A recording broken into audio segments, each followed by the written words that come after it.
아빠까빨 간단하게 보고 듣는 인도네시아 뉴스 4월 22일 수요일 시작합니다. 좋아요와 구독 버튼 잊지 마세요. 코로나19 현황입니다. 4월 21일 정오 기준 확진자 7,135명으로 전날 대비 375명 증가하였고 사망자는 616명으로 전날 대비 26명 증가하였습니다. 완치자는 842명으로 전날 대비 95명 증가하였습니다. 자카르타가 확진자 3,260건, 사망자 298건으로 가장 많고 그 다음으로 서부 자바, 동부 자바, 중부 자바, 남부 술라웨시 순입니다. 사망률은 8.7%입니다. 오늘의 환율 소식입니다. 베제아 은행 금일 오전 8시 기준 US 달러 살 때 15,606 루피아, 팔 때 15,694 루피아입니다. 루피아 대 하나정보입니다. 하나은행 금일 오전 9시 기준 매매 기준율 100 루피아에 8.04원으로 측정되었습니다. 오늘의 주요 뉴스 첫 번째, 정치 소식입니다. 문재인 대통령은 21일 조코 위도도 대통령의 요청으로 한 인도네시아 정상통화를 하고 코로나19 대응 방안을 논의했습니다. 문 대통령은 대통령의 리더십 하에 이른 시일 안에 위기를 극복할 것으로 믿는다. 가장 중요한 것은 국제사회의 긴밀한 협력과 연대라며 방역 의료물품 공급, 방역 경험과 임상 데이터 공유, 기업인 등 필수 인원의 교류 보장을 비롯해 국제 공조를 강화 및 지원 추가를 검토하겠다고 밝혔습니다. 이에 조코위 대통령은 한국산 방역 물품이 인도네시아의 코로나19 위기 극복에 기여하고 있고 인도네시아는 한국의 경험을 전수받기를 희망한다. 아울러 코로나19 위기를 극복하기 위한 협력은 물론 양국이 해온 경제협력 약속도 잘 진행되기를 희망한다고 말했습니다. 그러자 문 대통령은 전적으로 동의한다며 양국이 코로나19를 극복하고 한 인도네시아 포괄적 경제 동반자 협정의 조속한 발효를 통해 방산과 수도 이전 관련 협력 방안이 본격적으로 논의되기를 바란다고 밝혔습니다. 다음 사회종교 소식입니다. 조코 위도도 대통령이 코로나19 확산을 억제하기 위해 이들피트리 귀성 금지를 선포했습니다. 조코위 대통령은 주요장관 회의에서 교통부의 현장조사에 따르면 68%의 시민들이 매년 이 시기에 치르는 귀성행렬에 참여하지 않을 것을 밝혔지만 여전히 24%는 귀성을 고집하며 그중 7%는 이미 무딕을 떠난 것으로 파악된다.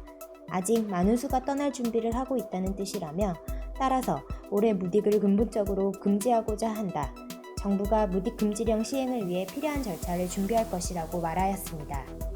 이 결정은 그간 무딕을 가지 말아달라고 권고하던 정부의 입장이 강경한 금지 정책으로 돌아선 것을 의미합니다. 코로나19의 진원지가 된 수도권에서만 이들피트리를 맞아 매년 2천만 명 정도가 귀성길에 오릅니다. 공공보건 전문가들은 이와 같은 전통이 자바 전역에 코로나19 바이러스를 퍼뜨릴 것이라고 우려를 표했습니다. 다음 유통물류 소식입니다. 코로나19 확산의 여파로 가격이 상승하고 있는 마늘과 양파가 중국 등에서 대량으로 입하되었습니다. 4월 말에 시작하는 라마단과 르바란년에 필요한 공급량을 확보하고 가격을 안정시키는 것이 목적이라고 합니다.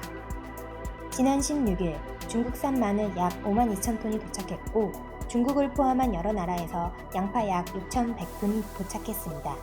양파는 4월 초에도 약 700톤이 수입되며 이번을 포함해 총 6,800톤이 됩니다. 인도네시아 국내에서 유통되고 있는 마늘과 양파는 거의 중국에서 수입되는데 코로나19의 영향으로 중국 수입에 차질이 생겨 공급 부족이 계속되고 있었습니다. 양파의 판매 가격은 3월 통상의 10배에 해당하는 킬로그램당 17만 루피아까지 상승 후 4월 첫째 주에는 8만에서 10만 루피아로 추이되었습니다. 지난해 킬로그램당 3만 5천 루피아 안팎이던 마늘 가격도 현재 5만 루피아까지 오르고 있으나 이번 대거 수입으로 가격은 안정될 것으로 기대하고 있습니다. 다음은 건설 인프라 소식입니다. 당초 완공 목표였던 2021년 자카르타 간 서부 자바주 반둥 고속철도 건설 사업이 지연되고 있습니다. 해당 고속철도 건설 사업은 중국과 인도네시아의 공동 사업이나 코로나19로 중국 건설 종사자들의 입국이 어려운 점이 공사 지연의 가장 큰 원인이 되었습니다. 2일부터 외국인 입국을 금지하는 조치를 취하고 있지만 고속철도 건설과 같은 국가전략 프로젝트에 종사하는 외국인은 예외적으로 입국을 인정했습니다. 그럼에도 중국 노동자들의 입국이 원활하게 이루어지고 있지 않은 상황이자 인도네시아 루 해양투자조정장관은 반둥 고속철도 건설사업 완공과 개업 시기를 수정할 계획이라고 밝혔습니다. 다음 사회 소식입니다. 짜이오 꾸물로 국가행정장관은 20일 공무원의 재택근무제 실시 기간을 4월 30일까지에서 5월 13일까지로 연장한다고 발표했습니다. 20일자로 중앙지방정부기관의 국가행정 관료개혁부 안내장을 공표했으며 일부 공무원은 출근하여 공공서비스를 계속 진행합니다. PSBB 조치를 시행 중인 지역에서는 제한에 따른 근무태세를 취할 것 등을 정했습니다. 4월 22일 인도네시아 소식 여기서 마치겠습니다. 유익한 정보 되셨으면 좋아요와 구독 버튼 부탁드립니다. 드리마 까시